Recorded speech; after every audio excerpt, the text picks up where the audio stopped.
அவரோட முதல் குறிக்கோள் என்ன அப்படின்னா, நீங்கள் சவுதியில் வந்து ஒரு கவர்மெண்ட்டோட ஆர்டரை நீங்கள் வாங்கணும் அப்படின்னா இங்கே வந்து உங்களோட ஹெட் குவார்ட்டர்ஸ் இருக்கணும். மிடில் ஈஸ்ட்டில் அந்த ஆஃபீஸுக்குன்னு அந்த கம்பெனிக்குன்னு ஒரு ஹெட் குவார்ட்டர்ஸ் இருக்கும்ல, அதை வந்து நீங்கள் சவுதியில் வைங்க ஓகே அப்படின்னு அவங்க அறிவிச்சாங்க. அதோட நீட்சியாக வந்து 2024 வந்து அது கிட்டத்தட்ட ஃபைனல்ஸ் ஆயிடுச்சு. பல நிறுவனங்கள் வந்து வெளியிலேருந்து வந்து மிடில் ஈஸ்டில் இருக்கக்கூடிய பெரிய நிறுவனங்கள் வந்து தங்களோட தலைமை அலுவலகத்தை வந்து துபாய்க்கு சவுதி பேஸ்டு. ஆமாம், அங்கேருந்து சவுதிக்கு மாற்றுறாங்க.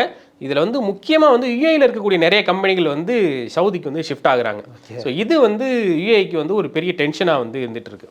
இன்னொன்று பவர் பாலிடிக்ஸில் வந்து அந்த அந்த பிராந்தியத்தை யார் கண்ட்ரோலில் வச்சுக்கிறது, ரெண்டு பேர்ட்டையுமே ஆயில் இருக்குன்னா கூட யுஏஇ வந்து ஒரு குளோபல் ஃபேஸாக அறியப்படுது.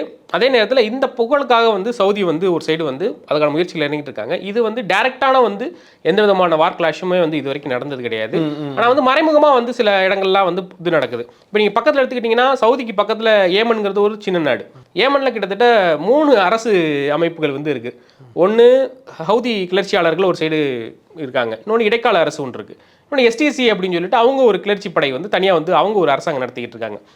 இதில் என்ன வேடிக்கை அப்படின்னா, ஈரான் விஷயத்தில் சவுதியும் யுஏயும் ஒன்றா சேர்ந்து செயல்படுறாங்க. அமெரிக்காவுக்கு எதிராக வந்து நாங்கள் இது பண்ண மாட்டோம், ஈரானுக்கு எதிராக அமெரிக்கா எடுக்கிற நடவடிக்கைகளுக்கு நாங்கள் ஒத்துழைக்க மாட்டோம்னு வந்து அறிவிச்சிட்டாங்க.